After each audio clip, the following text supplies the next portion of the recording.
Bueno, continuamos con nuestro simposio en Aras del Tiempo. Nuestra siguiente conferencia, Genética para Dummies.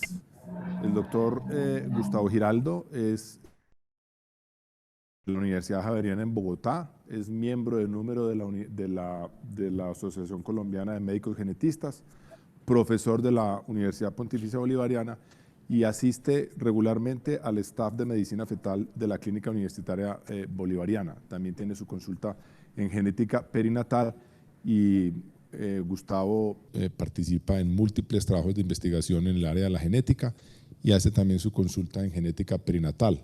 Gran amigo nuestro y nos ayuda recurrentemente en los casos difíciles de genética en nuestra especialidad. Gustavo, bienvenido. Te damos un abrazo de agradecimiento por asistir a nuestro curso. El micrófono de compartir pantalla. Bueno, pues muchas gracias por la presentación.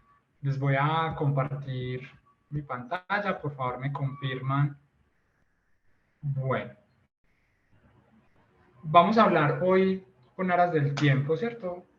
Un poquito rápido, sobre un tema que siempre es de interés en todas las especialidades y siempre me dicen, venga, no hay algo como para dummies, una genética para dummies. Y bueno, vamos a hablar un poquito de esos conceptos básicos y ese mensaje que nos hablan, ¿cierto?, de la parte del ultrasonido a la genética, qué es lo que debemos hacer, y vamos a ver cómo esa parte de la genética tiene relación con ese fenotipo y con lo que ustedes pueden observar con las ecografías. Entonces, como mencionaban, algo parte orgullosamente del equipo materno-fetal de la Clínica Universitaria Bolivariana, donde he aprendido al lado de esos grandes profesores que he tenido con toda esta parte de la genética perinatal. Entonces, sí hay un libro de genética para dummies en donde hablan de esos conceptos y que vamos a tratar de, en estos 25 a 30 minutos, de hacer un poco más de esos conceptos básicos. Entonces, siempre me gusta iniciar con esa parte teológica, con esos problemas de la morfogénesis, porque es desde ahí de lo que ustedes observan en las ecografías que podemos hacer una correlación con la parte genética. Entonces vamos a ver que en esos problemas de la morfogénesis vamos a tener una malformación de un tejido que me va a ocasionar una malformación. Voy a tener unas fuerzas poco usuales que me van a dar una deformación, que voy a tener ruptura del tejido normal, que me va a ocasionar una disrupción, y que voy a tener una organización anormal que me va a ocasionar una displasia. Esos son los grandes problemas que tenemos en esa parte de la morfogénesis. Entonces vamos a ver un ejemplo de esa malformación, como es la fisura del labio y del paladar, que es un defecto estructural primario de un órgano que resulta en una anormalidad inherente del desarrollo, como podemos observar acá en esta ecografía, donde vemos ese perfil tridimensional, donde le observamos el defecto de la fisura. O la deformación, como esas fuerzas mecánicas, es que el feto estuvo en todo el tiempo en podálica y que hay una fuerza afectada que me va a ocasionar una deformación, como es un talipe equinoval. Y como vemos en la disrupción por una banda amniótica que me ocasiona una anomalía estructural de ese órgano o tejido resultado como una acción de factores externos, como acá podemos observar una banda amniótica que me puede generar una amputación. Y la displasia, que es una anomalía donde va a haber una alteración en esa organización del tejido, como es una polidactilia, donde observamos que hay un tejido extra de más, o en los casos de las displasias esqueléticas donde no hay un crecimiento. Entonces, desde ahí comenzamos esta presentación, a hablar de esos problemas de la morfogénesis. Pero vamos un poco más allá de ese concepto. Y es importante el comprender cuando nosotros estamos por allá en biología, que nos enseñan ese dogma central de la biología, que ¿qué es? Que el DNA se va a replicar, que posteriormente se debe transcribir y que ese DNA pasa a ser RNA que posteriormente se tiene que traducir hacia la proteína. Entonces, ¿qué estamos viendo acá? De esa parte genética al fenotipo. ¿Y qué vamos a hacer nosotros? Desde la ecografía van a observar ciertos hallazgos que me van a permitir tratar de comprender y definir bien ese genotipo, esa información genética que tengo. Pero ese dogma ha ido cambiando durante los años. Antes pensamos que era algo unidireccional, estático, pero hoy sabemos que hay una interacción, que yo a partir del laboratorio, en muestras de placenta, donde el RNA es más estable, por medio de la transcripción reversa puedo obtener DNA y así poder hacer estudios genéticos, dado que el DNA al salir de ese núcleo se puede degradar más fácil, a diferencia del RNA que me puede permitir estudiarlo mejor. Y cómo los virus de RNA se replican y las proteínas también, como es la enfermedad de priones. Y las proteínas vemos cómo interactúan por esos factores de transcripción hacia el DNA. Entonces, primer concepto que debemos de cambiar de eso que nos enseñaron por allá y que de pronto está en el subconsciente de muchos, es que la información genética, hay veces pensamos que era estática, pero vemos que hay diferentes interacciones y que a medida que va avanzando la ciencia vamos descubriendo un poco más. Un concepto que nos debe quedar claro es qué es un gen. ¿Sí? Y por allá Mendel mencionaba que era una partícula invisible, que era un factor hereditario que se transmitía de padres a hijos. Y vemos hoy en día que es esa secuencia de nucleótidos que contienen la información necesaria para producir una macromolécula. Antes pensábamos que un gen era igual a una proteína, pero hoy sabemos que el RNA tiene factores importantes y que interactúan en esa información genética. Entonces un gen es esa información que me va a dar una macromolécula funcional, sea una proteína o sea un RNA. ¿Y esto para qué me sirve? Es que yo en la ecografía puedo observar diferentes alteraciones como acá vemos, unos riñones poliquísticos, y que inmediatamente voy a pensar en que hay una afectación genética en un gen que puede estar asociado con uno de estos genes, PKD1, PKHD1, para los genes recesivos, o como vemos en ecografías alteraciones a nivel esqueléticas, con un bouncing, un aumento de frontal, que voy a pensar es que esto es una displasia esquelética, esto es una acondroplasia, y que inmediatamente se me va a venir a partir de esa información genética, ese daño, en el factor de crecimiento de fibroblastos, en el receptor de factor de crecimiento de fibroblastos tipo 3, o como en una ecografía puedo ver una lisencefalia, en donde voy a pensar en que hay problemas en ese gen LIS1 que se asocia con esta circunvalación. Entonces vemos cómo desde el fenotipo, desde lo que ustedes y el mensaje que lleva a este simposio es sobre cómo observamos esas partes de ese fenotipo y cómo puedo tratar de evaluar ese genotipo. Y en la naturaleza también pues vemos muchos casos donde un tigre albino es un animal que le falta una alteración en ese metabolismo de la melanina que me va a ocasionar una alteración en la pigmentación. Vemos cómo en la parte de la medicina y también en la parte fetal, cómo hay factores puramente ambientales, por ejemplo, el Zika que me va a ocasionar una microcefalia, pero también puedo ver cómo tengo una microcefalia que pueda ser asociada a un factor genético. Entonces, en la parte prenatal es muy difícil, hay veces uno tratar de evaluar cuándo es algo puramente ambiental y cuál realmente es puro genético, porque estamos en esos factores de desarrollo donde también factores ambientales me pueden ir a involucrar y a tener afectaciones a nivel de esa información genética. Importante para que recordemos, el gen sabemos que es esa secuencia de nucleótidos que me va a dar una característica específica. El locus es donde se encuentra esa información genética en un cromosoma. ¿Qué es que el alelo? ¿Qué es un alelo? Es una forma diferente que adopta un gen.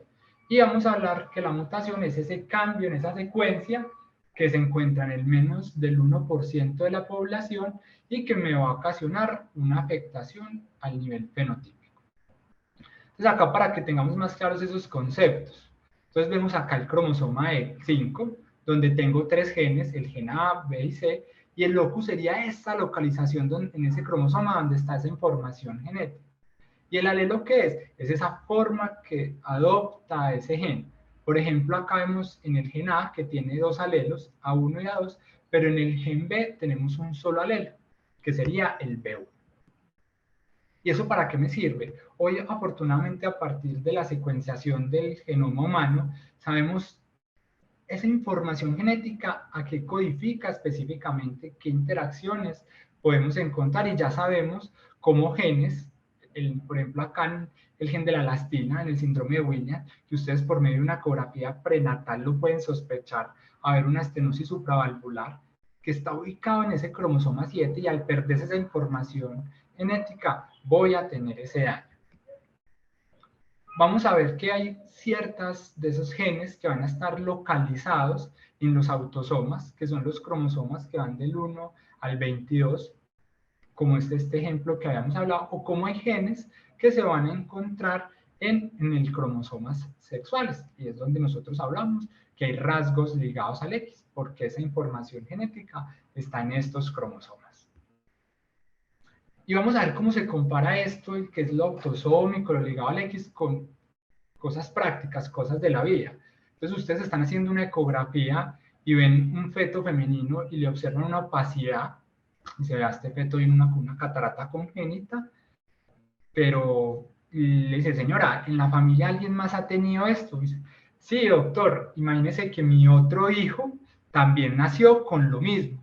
Entonces ustedes están viendo acá un feto masculino y un feto femenino que tiene una catarata congénita, que lo están observando con esa ecografía prenatal. Inmediatamente uno debe sospechar, es que debe haber una afectación a nivel autosómica, porque vemos dos hermanos, un hombre y una mujer, que están afectados con una misma enfermedad, con padres sanos.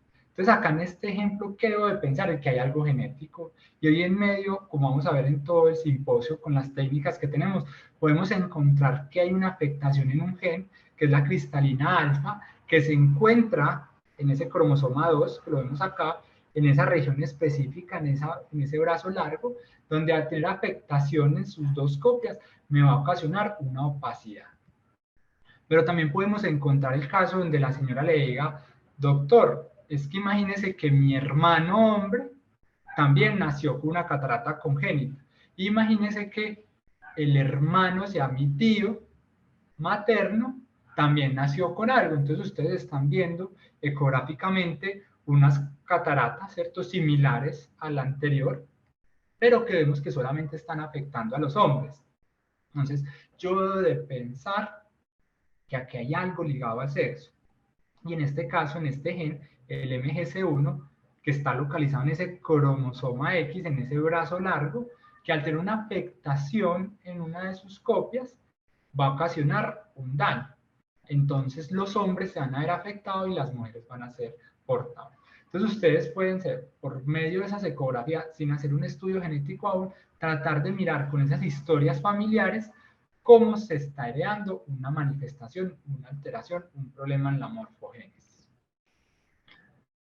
Retomando un poco, que vamos a ir avanzando, porque cuando ven esos exámenes de genética y les dicen, venga, es que hay una mutación homocigota, o venga, es que hay una mutación heterocigota compuesta, me quedo homocigoto, ¿eso qué es? Entonces vamos a ver que homocigoto es que esos dos alelos son iguales, es decir, ese cambio que encontré está tanto en el cromosoma materno como en el cromosoma paterno. Eso es homocigoto. ¿Y heterocigoto qué es? Que va a haber una diferencia en esos dos alelos, es decir, hay alelos diferentes. Acá vemos mejor un ejemplo más claro donde vemos esa secuencia, como en mis dos copias de mi información genética son idénticas, son iguales. Eso es homocigoto. ¿Y qué es heterocigoto? Que una copia, por ejemplo en esta, miren que acá cambia esa secuencia, es totalmente diferente. Eso es lo que significa heterocigoto, que es diferente esos dos alelos. Vemos acá un ejemplo que generalmente eso le pasa más a los pediatras cuando hablan del grupo sanguíneo, donde la mamá le dice, doctor, pero ¿cómo mi hijo es O si tanto el papá como yo somos A? Entonces, claro, acá vemos como un gen del grupo sanguíneo tiene tres alelos, el alelo A, el alelo B y el alelo I. Y que si hay un alelo A va a producir esa proteína A, si hay un alelo B, pues va a producir esa proteína B. Y si están los dos, vemos cómo se van a expresar ambas proteínas. Y en el caso de la I, es que no hay ni el alelo A ni el alelo B, por ende no va a expresar ninguna proteína. Entonces miren las posibles combinaciones de los alelos que tengo y que me va a dar un fenotipo. Entonces, claro, acá en ese fenotipo de ese feto que estamos viendo hoy, lo más probable es que la mamá como el papá sean ahí y por ende su hijo es O, es decir, no expresa ninguna de esas proteínas del grupo sanguíneo. Entonces, vemos que esa información genética, que es extensa, larga, para yo poderla pasar de una célula madre a sus dos células hijas, debo tener una compactación de esa información genética, que es el cromosoma, y que hoy por medio de esas técnicas genéticas podemos observar tanto esos cromosomas como también esa información genética, esos nucleótidos, tanto esa guanina, citosina, adenina. Entonces vemos que esa información se va a condensar totalmente todo ese DNA hasta formar los cromosomas y que ese cromosoma voy a dividirlo tanto en el centrómero como en sus cromátides y en sus telómeros, como podemos observar acá. Tanto esa parte telomérica, esa parte centromérica y acá sus cromátides, lo cual me permite que esa información esté compacta y que yo la pueda separar y que cada célula contenga su misma información. Entonces vemos cómo esa información está totalmente condensada y en este cariotipo femenino, donde hay 46 cromosomas y tengo tanto 2X. Y en el masculino tendría un X y un Y. Vamos a hablar de esas alteraciones estructurales cromosómicas. Ya vimos que esa información genética se agrupa y que gran de la consulta que ustedes tienen va a ser asociado con estos problemas, tanto afectaciones numéricas como problemas estructurales. Dentro de los problemas estructurales vamos a hablar de alteraciones estables o inestables. ¿Eso de qué va a depender? Va a depender que al momento de dividirse esa célula no genere otros problemas. Entonces, las deleciones, las duplicaciones, las translocaciones, las inversiones, los isocromosomas, se van a mantener, no van a generar nuevos problemas. Pero si yo tengo un cromosoma en anillo, o si tengo otras alteraciones, esto me puede generar que al dividirse esa célula genere otros problemas estructurales. En las numéricas, ¿qué es lo más común que nosotros tenemos? Las aneuploidías.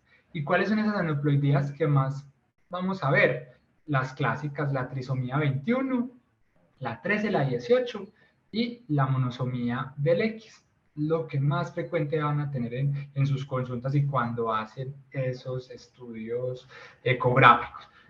¿Y por qué se ocasionan estos tipos de alteraciones? Vamos a ver que en la mayoría de los casos va a haber un problema en esa falta de separación en esos gametos de estos cromosomas, donde en la mayoría de veces va a ser en un problema en esa meiosis materna, pero como observamos acá, también en esa meiosis paterna ocasionar. Y vemos como en otras condiciones, que es un mosaico, es decir, que hay unas células afectadas y otras no, que es en menor porcentaje. Y miren que hay un 2%, que son las translocaciones, que es fundamental porque en el transcurso van a hablar de DNA fetal libre y cómo el cariotipo, a pesar de que hoy hacemos exomas, siempre va a seguir, siempre lo vamos a utilizar, porque en el 2% podemos ver que estos pacientes con Down van a tener una translocación y que va a ser fundamental para poder brindar una asesoría, para que esa madre en el siguiente embarazo que les consulte, les va a decir, doctor, pero es que yo tuve con un niño con síndrome de Down y me da mucho miedo el tener otro hijo con esta condición y dependiendo de ese origen, de esa afectación genética, pues yo le puedo brindar una mejor asesoría. En las estructurales, ¿qué vamos a tener? Vamos a tener deleciones, que es esa pérdida de ese segmento, de esa información genética, donde las puedo tener tanto al final, en esa parte distal, o las puedo tener un poco más intersticiales en la mitad de la información genética. ¿Cómo qué casos distales? En esos casos de la lesión del brazo corto del cromosoma 5, donde el feto puede tener múltiples malformaciones, o en estos donde vamos a ver una lesión un poco más grande, terminal, de ese cromosoma 13. Las inserciones, ¿qué son? Es que un segmento de esa información genética va a pasar a otro, donde me puede ocasionar afectaciones cuando hay ruptura de esa información.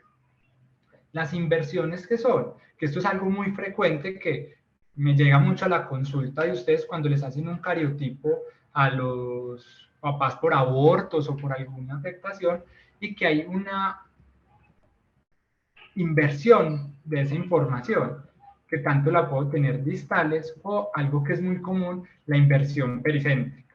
Entonces, dependiendo de qué cromosoma que esté afectado, podemos estar tranquilos. Es frecuente uno encontrar una inversión pericéntrica del cromosoma 9. ¿Qué pasa? Ahí se voltea esa información y que afortunadamente no genera cambios, no genera problemas y que va a estar muy frecuente en la población.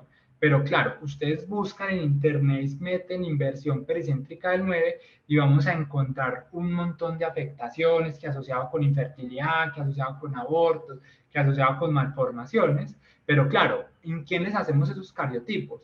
A pacientes, a parejas que han tenido infertilidad, que han tenido abortos, por eso se encuentra comúnmente.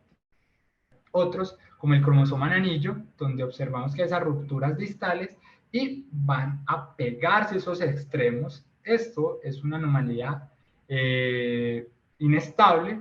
¿Por qué? Porque esa forma va a ocasionar que al momento de dividir la célula pueda aumentar más alteraciones.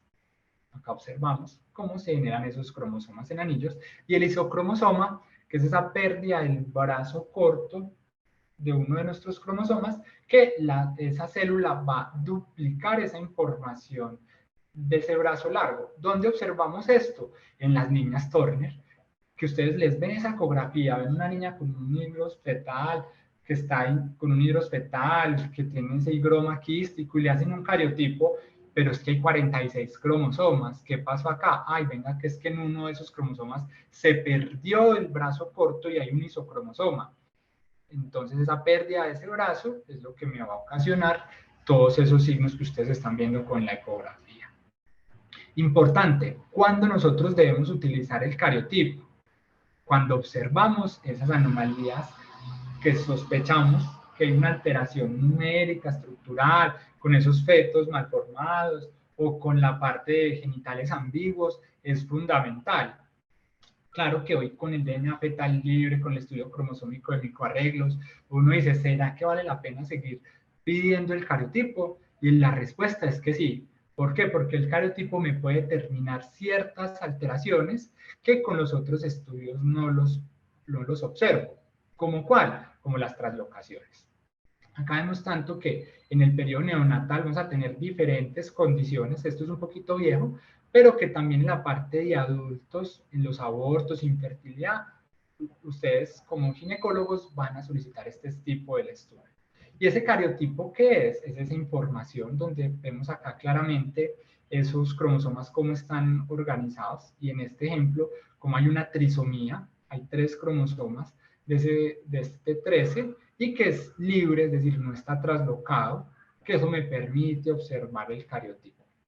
O como acá en esta información, cómo puedo ver que hay una adición de esa información genética de más, que en realidad por medio del cariotipo no sé, pero con otra técnica que vamos a hablar más ahorita lo podemos comprender. O cómo puedo observar esas translocaciones, donde yo le puedo hacer un estudio de microarreglos a mi paciente que ha tenido abortos y que va a salir normal, porque claro, el defecto es un defecto numérico donde hay una translocación robertsoniana. O cómo puedo observar otros tipos de translocaciones, en estos casos donde puede que exista pérdida de información genética, pero en algunos casos puede que no se haya perdido y que el cariotipo me lo puede enseñar. Y la pregunta que siempre me hacen, cuando ustedes están ahí ordenando, sea a la hora que están haciendo sus consultas, sus ecografías, pero bueno, ¿qué cariotipo le ordeno? Porque es que yo abro acá en el sistema y me sale un montón de cariotipos. Entonces la respuesta es que vamos a pedir cariotipo bandeo G o cariotipo bandeo R. Miremos cómo es el cariotipo bandeo G. Vemos que podemos observar esas bandas donde las que son paliduchas son donde vamos a tener más genes, o puedo pedir un cariotipo bandeo R que es similar, sino que acá al contrario lo que veo lo que veo en la parte de mi información donde hay más genes, lo veo que está un poco más oscuro. Miren el bandeo C cómo se observa. No observo las bandas, solo veo la parte del centrómero. El bandeo Q, como veo, no va a permitir bien, o el bandeo NOR que me sirve para mirar. Otros estudios rápidamente en estos 2 minutos que nos quedan, el FIS. ¿Qué es importante el FIS? Es cuando yo sé lo que estoy buscando y necesito rápidamente saber las trisomías comunes, como es la 21, 18, 13 o las monosomías, como en este ejemplo que podemos observar 3 cromosomas 18, o cuando estoy viendo un defecto septal y pienso que tengo una alteración, como es la lesión del 22q11. ¿Y qué otras técnicas podemos utilizar? Podemos utilizar la hibridación genómica comparativa o el estudio cromosómico por microarreglos. ¿Qué es ese estudio? Es un estudio que me permite ver si hay pérdidas o ganancia de esa información. Todos decimos microarreglos, pero en realidad, ¿qué es un microarreglo? Esto es un microarreglo, es una placa, pero el estudio en verdad que debemos de decir es estudio cromosómico por microarreglos, que es esa técnica donde yo comparo mi muestra con la del paciente y por medio de un software puedo observar si hay pérdidas o ganancias de la información, como en este caso donde puedo ver que hay pérdidas o ganancias. Entonces, miremos esta ecografía donde tengo una alteración del sistema nervioso central, una ventriculomegalia, y tengo una alteración a nivel de los riñones, donde veo en esa información que hay una pérdida de ese cromosoma 17, donde va a tener un síndrome de Collins de Bryan que ocasiona esas alteraciones. Y el exoma y el genoma, ¿esto qué es? Es que me permite ver toda esa información genética. ¿Cuándo voy a utilizarlo? Cuando en verdad sospecho una enfermedad genética. Vemos acá que hay unas alteraciones a nivel ósea, que el fenotipo me hace pensar en una displasia, pues por todos los genes que hay, se recomienda hoy en día hacer un exoma en esos pacientes con displasias, que no son claras, no como en la parte de la condroplasia, que yo sé específicamente qué es y hasta qué mutación es. En estos casos donde no estoy muy claro, puedo utilizar uno de estos estudios. Para terminar, mensajes para llevar. Siempre vamos del fenotipo al genotipo, por eso es fundamental y la ecografía siempre nos va a guiar los estudios que voy a permitir y que las alteraciones, vamos a ver, grandes, que son las genómicas, que son esas aneuploidías, las numéricas, las cromosómicas, como vamos a ver que hay una deleción, una duplicación, y las genéticas, que no son esas partes de esos genes. Y el estudio genético siempre debe ser guiado por la ecografía. Muchas gracias. Creo que alcanzamos allá a cumplir los tiempos. Bueno, entonces vamos a dar paso a las preguntas que creo, por horas del tiempo, creo que hacemos una pregunta que va a hacer el doctor Ramírez al doctor Giraldo. ¿El doctor Giraldo sigue ahí? Sí, doctor Sanín. Por acá veo una pregunta en el chat, que es la parte de cuándo debo pedir un cariotipo de alta resolución. Vamos a ver 2 escenarios, ¿cierto? Uno es la pareja, ¿cierto? Que va por infertilidad. Ahí uno recomendaría pedir un cariotipo de alta resolución. Generalmente hoy en día ya pedimos el cariotipo para ver cosas grandes, como es una alteración numérica, una translocación, porque si yo estoy pensando en algo muy pequeño, la indicación es pedir un estudio cromosómico por microarreglos. En los estudios que hacemos prenatal es muy difícil el poder tener cariotipos de alta resolución por todos los métodos de cultivo que se tienen y por eso es muy difícil hacer esos cariotipos de alta resolución, la verdad. Creo que la pregunta es, bueno, ¿y cuándo pido un G y cuándo pido un R? La verdad me sirve para lo mismo, sino que el R me permite ver sobre todo los cromosomas sexuales. Entonces, si yo estoy pensando en algo ligado al X, que hay alguna afectación, alguna alteración en el cromosoma X, yo debería solicitar mejor un cariotipo Van de Waal. Pero cualquiera de los dos, doctor, los puede solicitar. Gracias, Gustavo. Vamos entonces a darle paso al doctor José Vélez, que va a presentar al doctor Hammer. Te agradecemos mucho por la participación y sé que vas a estar conectado y te haremos algunas preguntas a lo largo de la tarde. Gracias,